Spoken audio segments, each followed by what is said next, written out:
This man made the worst decisions imaginable and got rich. Some people get rich by being smart. Some get rich by working hard. Timothy Dexter got rich by being Timothy Dexter. Imagine a man who walks into a business meeting, slightly sweaty, slightly sherry-scented, and completely confident, and somehow leaves with more money than he came in with. This is the story of Timothy Dexter. He was born in 1747 in Colonial, Massachusetts. School wasn't really his thing. Reading wasn't either. So he became a leather worker. Hard work, honest work. And then, somehow, he married into money. A wealthy widow. Older than him. Smarter than him. And he still pulled it off. Suddenly Dexter was in respectable society, which didn't make him respectable. They smiled. They nodded. And the moment he turned his back, they laughed. Timothy Dexter didn't just want money. He wanted approval, status. So he bought something better. A title. Not a real one, but real enough.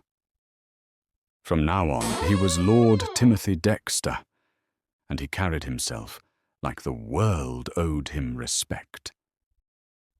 Then he started investing, and his investments were bold.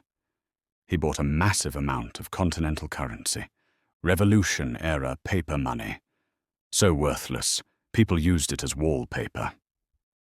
The wealthy sometimes bought small amounts, just to help the poor.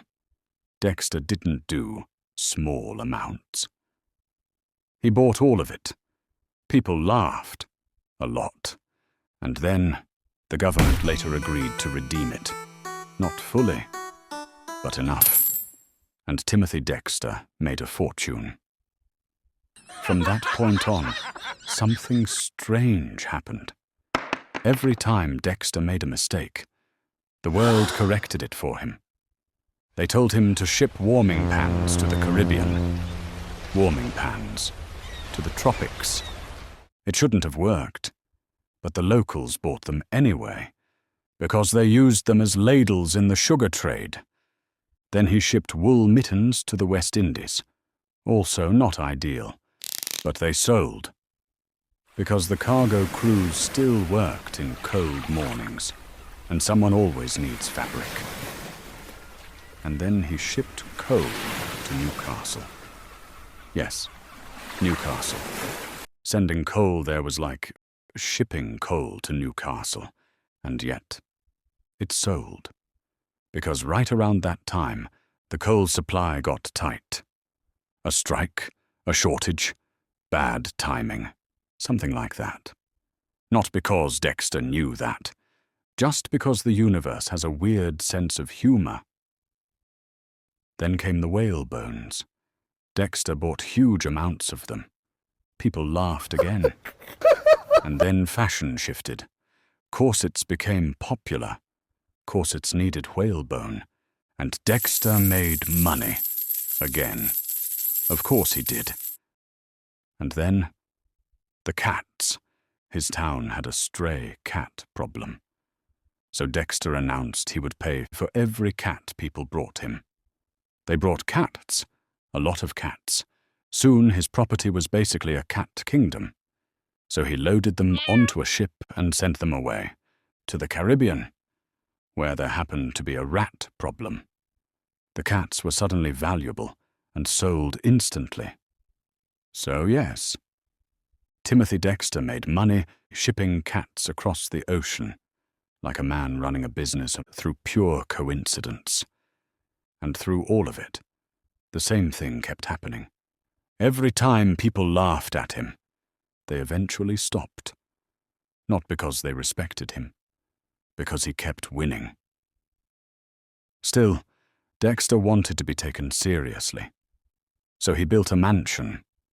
Then he filled the yard with statues. Great men, important men, heroes, and of course, himself.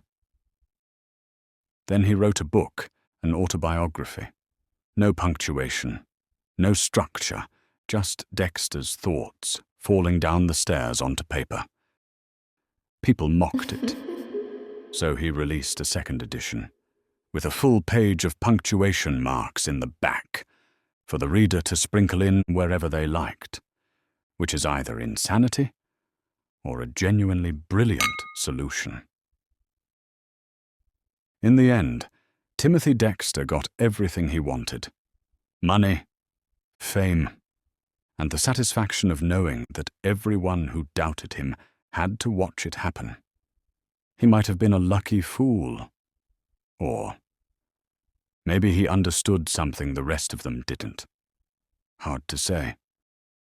Either way, he won.